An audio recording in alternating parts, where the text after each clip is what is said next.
देवेंद्र फडणवीसने ओबीसीच्या पाठीमध्ये खंजीर खुपसले आले आहे, जे ओबीसीच्या मतावर निवडून आलो म्हणून सातत्याने सांगतात आणि ओबीसीला धक्का लागणार नाही म्हणून सांगतात.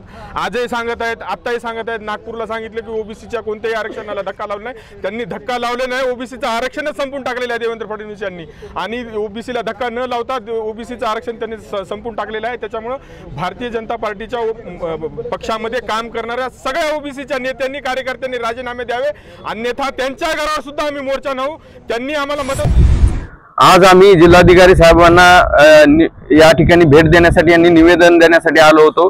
कारण काल 2 सप्टेंबरला जो GR शासनाने काढलेला आहे मराठा कुणबी मराठा यांच्या संदर्भामध्ये, त्यांच्या ओबीसीच्या घुसखोरीच्या संदर्भामध्ये, यामध्ये आपल्या महाराष्ट्र शासनाने आमच्या ओबीसीच्या पाठीत खंजीर खुपसला, झोपेत धोंडा टाकला अशी भावना सगळ्या समाजाची झालेली आहे. ओबीसी मध्ये घुसखोरी होऊ देणार नाही. मुंबईमध्ये जरांगे पाटलांनी आमरण उपोषण मांडलं होतं मराठा समाजाला ओबीसीमधून आरक्षण मिळावे यासाठी, आणि शासनाने घाईगडबडीत काल दिनांक 3 सप्टेंबर रोजी जो GR काढला आणि त्या GRमधून सरळ ओबीसींवर एक प्रकारचा अन्याय होताना दिसत आहे.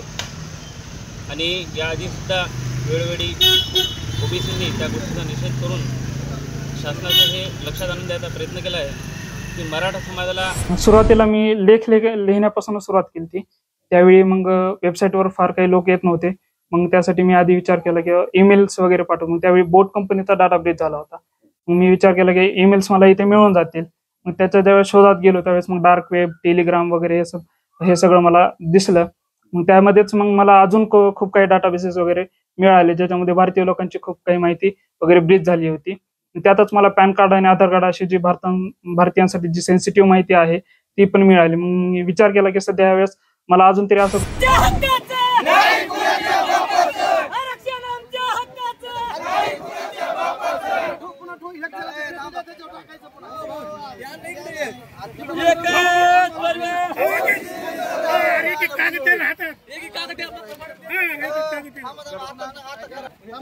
सरकार